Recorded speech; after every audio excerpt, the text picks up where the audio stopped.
18 नवंबर 1978 loud speaker पर ऐलान होता है, वाइट नाइट, सब लोग पवेलियन पहुंच जाएं। 1000 लोग अपने घरों से निकलते हैं और पवेलियन में जमा हो जाते हैं। उनके हाथों में जहर का गिलास पकड़ा दिया जाता है और एक शख्स इन लोगों से कहता है, अब कोई और रास्ता नहीं बचा, आज हम सबको ये जहर पी के रेवोल्यूशनरी सुसाइड करना होगा। वो सारे लोग बिना कुछ बोले ऐसा ही करते हैं और चंद लम्हों में ही इस पूरे मैदान में लाशों का ढेर लग जाता है। तो आखिर कौन था वो शख्स और उस दिन ऐसा क्या हुआ था जिसकी वजह से उस टाउन के हर इंसान ने अपनी जान देने का फैसला कर लिया?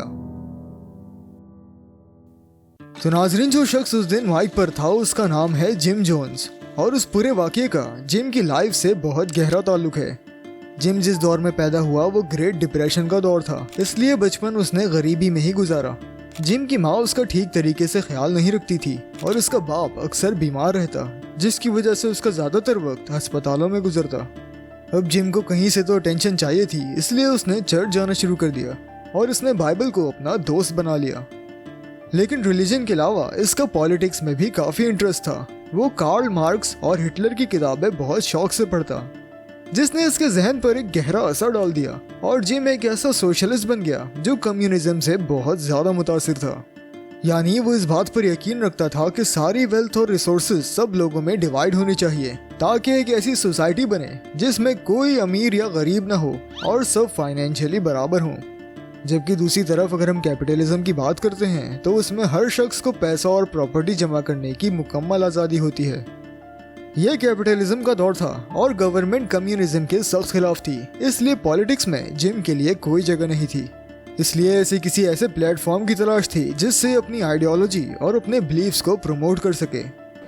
I decided how can I demonstrate my Marxism? The thought was infiltrate the church. इस तरह से जिम ने अपनी प्रोफेशनल लाइफ की शुरुआत की और एक लोकल चर्च में प्रीचर बन गया।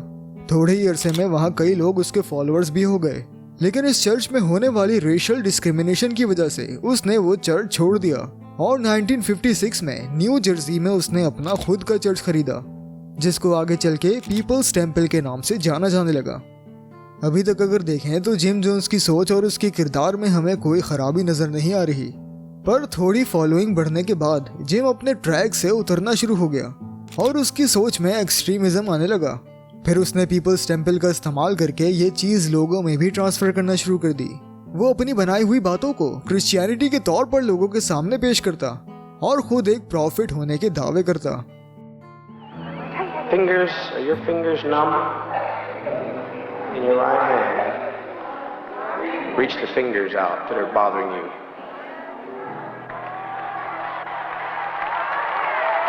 Now, is the pain gone?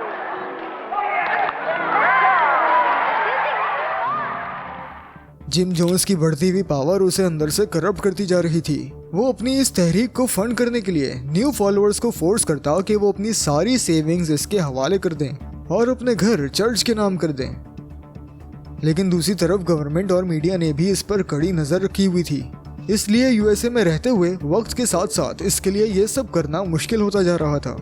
वो चाहता था कि उसके एक्शंस पर उससे सवाल करने वाला कोई भी ना हो, इसलिए फिर उसने डिसाइड किया कि वो अपने फॉलोअर्स को साथ लेके किसी और मुल्क चला जाएगा और इस मकसद के लिए गयाना सबसे सूटेबल जगह थी।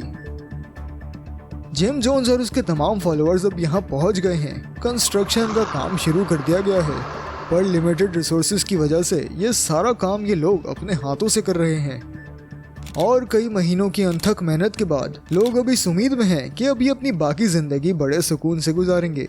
Hallelujah. When I got here, I found myself. Hallelujah. This is the promised land. Yes, it is. This is where all the sweetness is.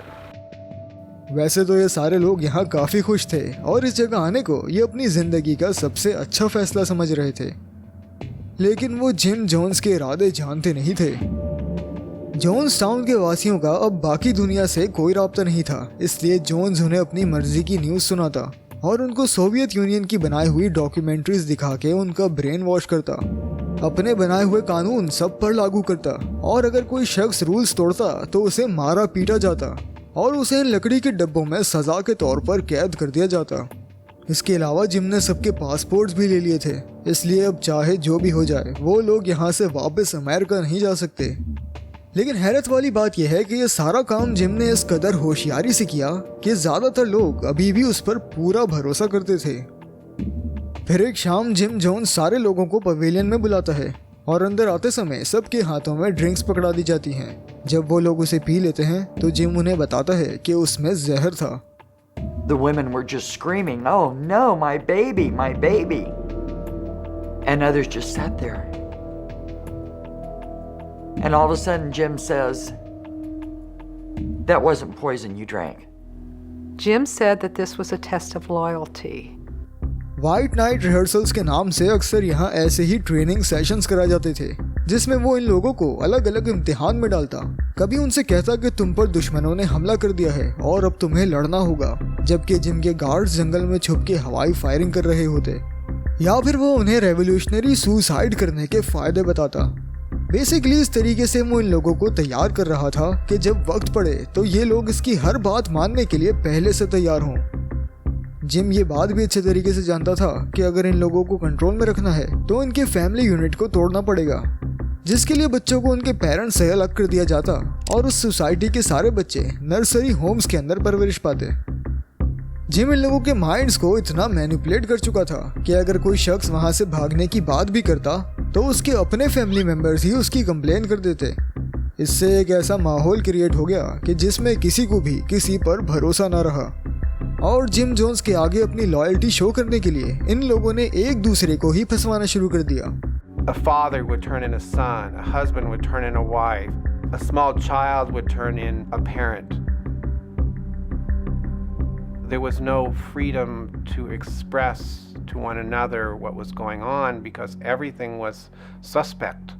अगर कोई शख्स यहाँ से भागते हुए पकड़ा जाता तो उसको ऐसे ड्रग्स दिए जाते जिससे वो अपने होश खो देता।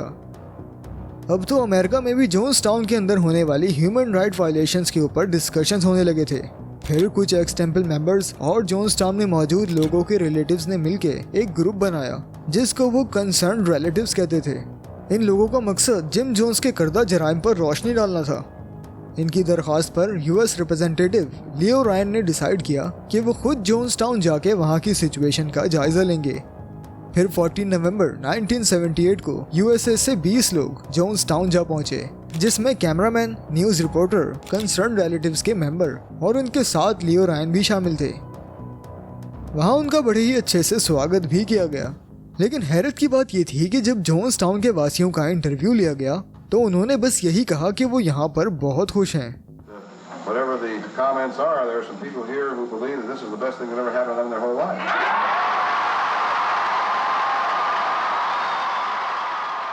लेकिन असल में हुआ कुछ यूं था कि जोन्स ने उनके आने से पहले कई दफा इस गैदरिंग के लिए बाकायदा रिहर्सल्स करवाए थे ताकि उनका राज फाश ना हो जाए। पर इतनी तैयारियों के बावजूद भी एक शख्स ने मौका देख के उन लोगों में से एक रिपोर्टर के हाथ में एक पर्ची थमा दी जिस पर लिखा था, हमारी मदद करो, हम जोन्स टाउन से निकलना चाहते हैं। Last night, someone came and passed me this note. He's the one that I'm just talking about. Yeah, this is the man that wants to leave his son here. Doesn't it concern you, though, that this man, for whatever reason, one of the people in your group... People play games, friend. They lie. What can I do about liars? Are you people going to leave us? I just beg you, please leave us. लेकिन इस दफा Jones का राज खुल चुका था, इसलिए congressman Ryan ने यह अनाउंस किया कि अगर कोई भी अमेरिका वापस जाना चाहता है तो वो हमारे साथ आ सकता है। बस ये सुनना था कि एक एक करके लोगों ने अपना सामान बांध लिया और टोटल 20 लोग जोन्स टाउन से निकलने के लिए तैयार हो गए। अगले दिन तूफान आ गया और उनकी फ्लाइट डिले हो गई। इस दौरान और लोगों ने भी वहां से भागने की ख्वाहिश जाहिर की। लेकिन हैरानगी की बात तो ये थी कि जिम जोन्स के राइट हैंड लैरी लेटन ने भी जिम का साथ छोड़ दिया और वो इनके साथ जाने के लिए तैयार हो गया। जोन्स ये सब देख के गुस्से से आग बगोला हो रहा था, जो कि उसके एक्सप्रेशन से बिल्कुल जाहिर था। अगले दिन ये सारे लोग एयरपोर्ट पहुंच गए, जहाज लैंड हुए और ये प्लेन में सवार हो गए कि एकदम से लैरी उठा और उसने अपनी गन निकाल के गोलियां चलाना शुरू कर दी। प्लेन में मौजूद 3-4 लोग जख्मी हो गए, पर फिर उसकी गन छीन के उस पर काबू पा लिया गया। अभी ये मामला ठंडा ही हुआ था कि एक ट्रक रनवे पर आके रुकता है। उसमें से 9 लोग गन्स लिए उतरते हैं और फायरिंग शुरू कर देते हैं। कैमरामैन के हाथों से कैमरा छूट के गिर जाता है, जिसमें ये रिकॉर्ड हुआ।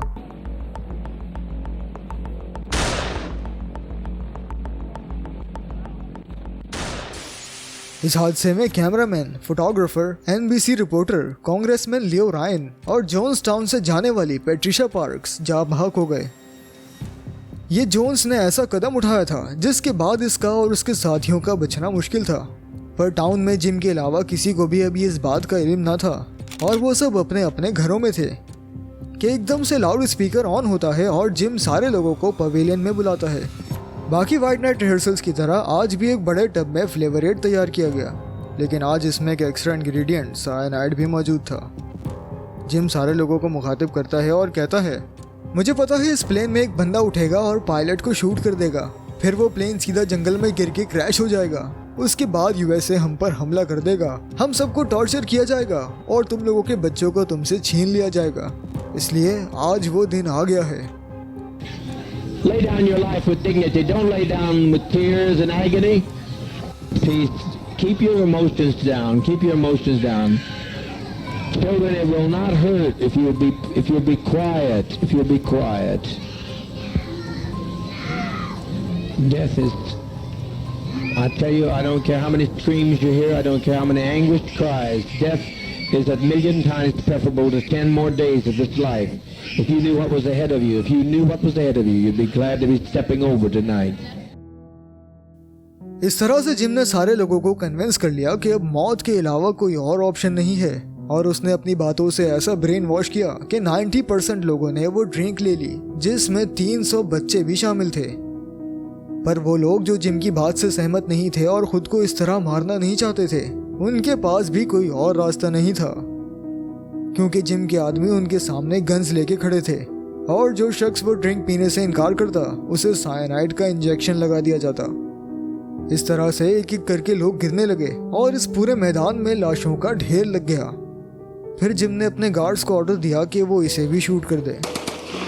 जब ऑफिशियल्स यहाँ पहुंचे तो वहाँ इन सारी लाशों के बीच सिर्फ एक बूढ़ी औरत जिंदा खड़ी थी, जो अपनी फैमिली मेंबर्स की लाशों को देख के सदमे में थी। ये इसलिए बच गई क्योंकि ये मास सुसाइड के वक्त अपने बिस्तर के नीचे छुप गई थी। इसके अलावा कई और ऐसे लोग भी थे जो या तो यहाँ से भाग निकले थे या कहीं छुप के बैठे हुए थे। ये नज़ारा इतना खौफनाक था कि जिन वर्कर्स ने इन लोगों की बॉडीज को यहाँ से USA ले जाने का काम किया, उनमें से कई लोगों को पोस्ट ट्रॉमेटिक स्ट्रेस डिसऑर्डर हो गया। ये वो साइकोलॉजिकल डिसऑर्डर है जो उन लोगों को होता है जिन्होंने जंग में कोई खौफनाक मंजर देखा हो। टिम राइटरमैन के बकौल जिम जोन्स की जो भी सोच थी वो इसके चाइल्डहुड ट्रॉमा की वजह से थी और सिर्फ इस एक शख्स की गलत मेंटालिटी की वजह से इन 909 लोगों को अपनी जान गंवानी पड़ी। इतने सारे लोगों को जहर पीने के लिए राजी कर लेना सच में साइकोलॉजिकल मैनिपुलेशन की पावर का एक सबूत है और ये एक सवालिया निशान है उन लोगों के लिए जो अपने लीडर्स को बिल्कुल अंधों की तरह फॉलो करते हैं। तो आपकी क्या राय है, कमेंट्स में जरूर बताएं। मिलते हैं अगली वीडियो में एंड थैंक्स फॉर वॉचिंग।